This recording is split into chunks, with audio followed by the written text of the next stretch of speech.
I exposed my wife's betrayal during 40th birthday in front of my family. Reddit cheating stories. The night I exposed my wife was the night my world shattered, yet it was also the night I finally found my freedom. Imagine sitting at a dinner table surrounded by your family, celebrating your 40th birthday, when instead of blowing out candles, you blow apart a lie that's been rotting your marriage from the inside. That was my reality. My name is Daniel. For 15 years, I thought I had built the perfect life with my wife, Emily. She was beautiful, charismatic, and the kind of person who lit up every room she walked into. We had 2 kids, a home I worked hard for, and a bond I thought was unbreakable. But sometimes, love blinds us to the cracks forming right beneath our feet. It started small, changes in her behavior I couldn't quite explain. Late nights at work, sudden interest in her appearance, and her phone becoming an extension of her hand. Whenever I'd ask, she'd brush it off with that easy smile of hers. I wanted to trust her. God, I wanted to believe her. But doubt is like poison, once it's in, it spreads. One night, while she was in the shower, her phone buzzed.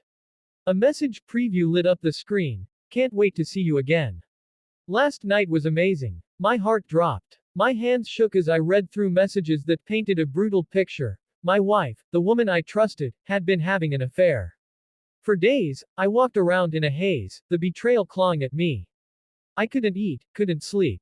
Part of me wanted to confront her immediately, but another part wanted the truth to be undeniable. I needed to know if this was a mistake or a full-blown affair. So, I did what I never imagined myself doing. I hired a private investigator. Within weeks, I had photos. Emily in the arms of another man. Dinners, hotel lobbies, stolen kisses. It was undeniable. The woman I loved was living a double life. The question then became, what do I do with this knowledge? I could have confronted her privately, but something inside me refused. This wasn't just about me anymore. I had been humiliated, lied to, and made to feel like a fool. I deserved the truth to be out there. So, I planned. My 40th birthday was coming up, and Emily had organized a big family gathering at our home. Both our parents, siblings, close friends, all the people who mattered. She wanted it to be special. I decided it would be, just not in the way she intended. The night arrived. Laughter filled the house, glasses clinked, and the air buzzed with celebration. Emily played the perfect hostess, smiling, wrapping her arm around me, acting like the devoted wife. Every touch burned me, every kiss on the cheek felt like a dagger. But I stayed calm. When it came time for the cake, everyone gathered around, singing, "Happy Birthday." Emily stood beside me, grinning, her hands on my shoulders. I closed my eyes to make a wish, but instead of blowing out the candles, I cleared my throat.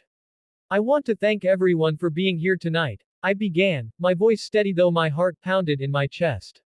Turning 40 is a milestone, and I wanted this night to be unforgettable. And it will be, just not for the reasons you think. Confused murmurs spread across the room.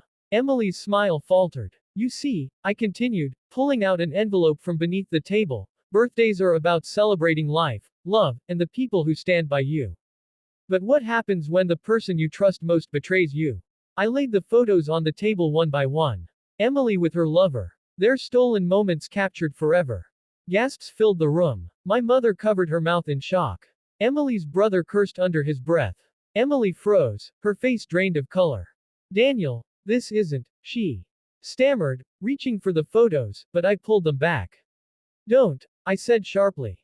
Don't insult everyone's intelligence. I've spent months doubting myself, questioning my sanity, while you've been sneaking around behind my back. Tonight, you don't get to hide. The room was silent except for the sound of my own breathing. Emily tried to speak, but every excuse she offered sounded hollow. It was a mistake, she pleaded. It didn't mean anything. Please, let's talk about this privately. Privately. I snapped. You made a fool out of me in public every time you smiled at me while planning to meet him. Tonight, the mask comes off. Tears streamed down her face, but I felt nothing. The love I once had been replaced by a cold clarity. My father stood and put a hand on my shoulder, silent support in the storm. My kids, thankfully, were upstairs asleep, spared from the chaos. That night ended with Emily leaving the house, escorted by her sister, while I stayed surrounded by family who finally knew the truth. The celebration had turned into a reckoning, but for the first time in months, I felt lighter. The weeks that followed were brutal. Divorce papers, custody arrangements, and nights of wondering how I'd rebuild. But through the pain, I discovered something: I wasn't broken.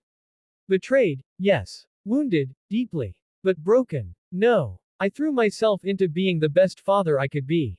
I leaned on my family, who showed me that I wasn't alone. Slowly, piece by piece, I began to heal. Looking back, exposing Emily that night wasn't about revenge, it was about reclaiming my dignity. I refused to let her betrayal stay hidden in the shadows where it could eat me alive. Bringing it into the light freed me. So here's the message I want to leave behind. Sometimes the truth is ugly, painful, and devastating. But hiding it only chains you to the hurt. Facing it, no matter how hard, is the first step to healing. On my 40th birthday, I didn't just expose my wife's betrayal.